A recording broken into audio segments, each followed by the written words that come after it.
Hello, my name is Mr. Lue, and I am your 7-Minute Sensei. Today, my topic is American civil liberties and civil rights. In our Declaration of Independence, we read, "We hold these truths to be self-evident, that all men are created equal, that they are endowed by their Creator with certain unalienable rights, that among these are life, liberty, and the pursuit of happiness."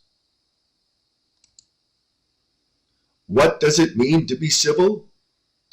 To be civil is to be caring for community, society, and humankind, behaving in a reasonable or polite manner, being kind, thoughtful, and respectful, separate from military or religion. How does the Constitution protect civil rights? First, let me explain the difference between civil liberties and civil rights. Our civil liberties are those freedoms that we have from government. This allows people to live their lives according to their own conscience. In the First Amendment, we read, "Congress shall make no law respecting an establishment of religion or prohibiting the free exercise thereof, or abridging the freedom of speech or of the press, or the right of people peaceably to assemble and to petition the government for a redress of grievances." Our civil rights are government action creating equal conditions. These are personal rights guaranteed and protected by the U.S. Constitution. Our federal laws enacted by Congress, such as the Civil Rights Act of 1964 and the American with Disabilities Act of 1990. These are protections from unlawful discrimination.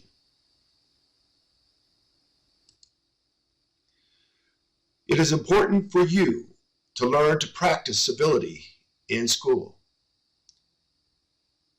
Schools must provide you the example and the model for how to live in a civil society.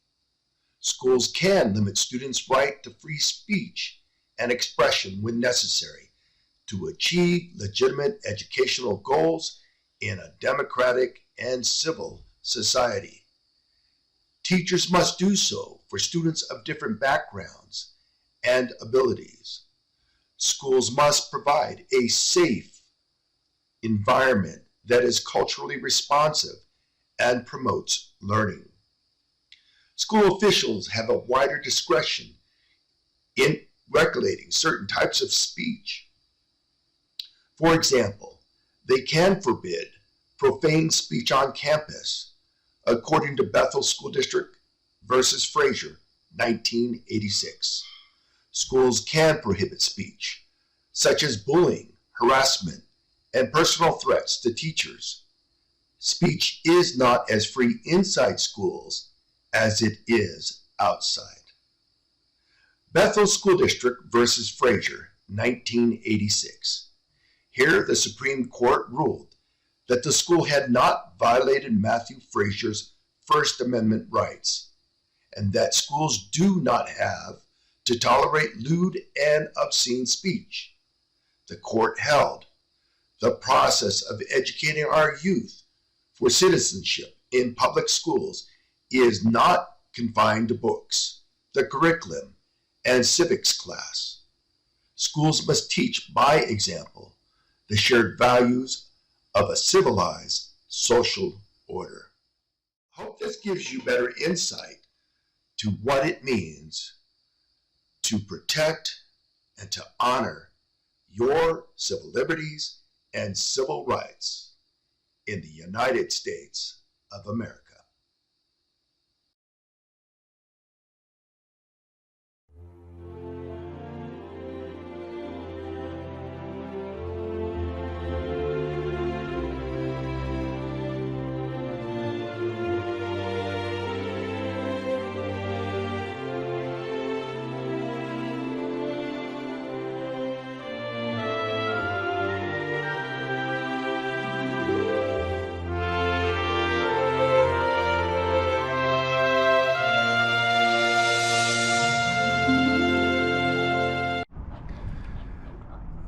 Well, hello, this is Mr. Lue, and I am your 7-Minute Sensei. Today, my topic is social norms in a civil society. Now, here in the United States of America, we enjoy both civil liberties and civil rights. It's important, before we begin this discussion about civil societies, that we understand our given rights through the Constitution. So our civil liberties are those things that we acknowledge that the government needs to remove themselves and not intervene, such as the freedom of speech, the freedom to practice religion however we choose to practice our religion.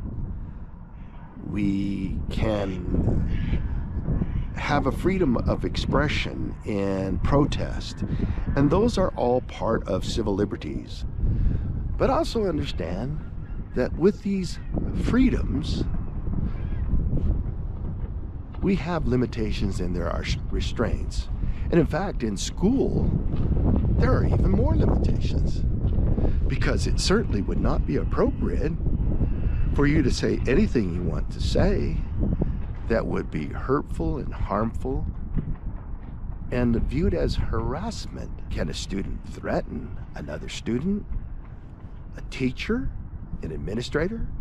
There are restrictions, there are limitations, and our United States Supreme Court has said as much. So in addition to these civil liberties, we also have civil rights. Now here, this is when we have asked our government to step in and to ensure equality amongst all of us.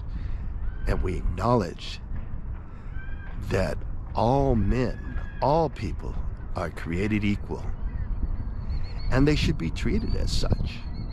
And so that's why we have our civil rights, where, as needed, the government may intervene to ensure equality among us.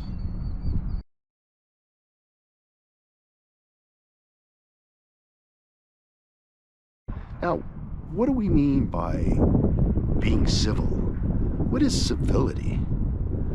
Well, civility means being respectful, being kind, being thoughtful, being considerate, showing a little bit of empathy, and if not empathy, sympathy, being thoughtful about others and considerate. We all want to live in a peaceful society, and there are certain rules or social norms that we must follow in order for us to enjoy this civility and tranquility in our society. And you have a role to play in how your community, your society exist. Are you going to live in a peaceful society? And if so, what are the things that you need to do to help contribute to this civility?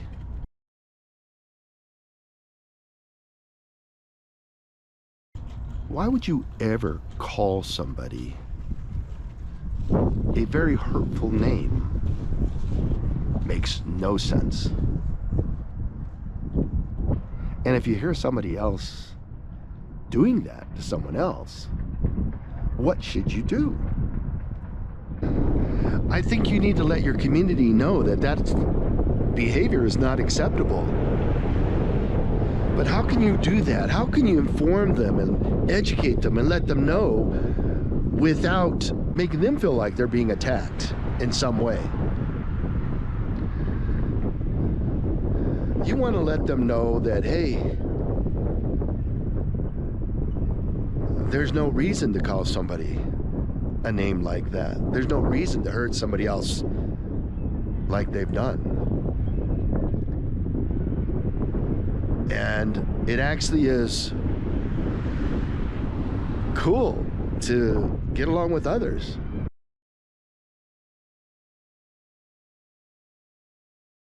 This is a good time to have a civil conversation, a peaceful conversation about why that's maybe not right. And I'm not suggesting that you attack those who are attacking others, but in a civil way, to express your disappointment, to express your disagreement with how some students may be treating others. And I think it's a good time to try to get a better understanding for those who are even being rude and unkind. Why are they behaving this way?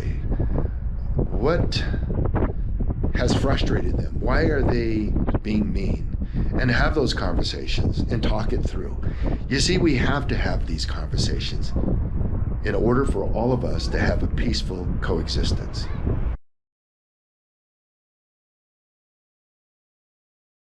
And we have to look at our common humanity and look at how we can effectively work with others. Coexistence. That's what makes our country a great place to live. Well, I hope that you find that through kindness and love and respect for others, that not only will you find greater peace in your life, but you will actually help contribute to the American way of life and our pursuit of happiness.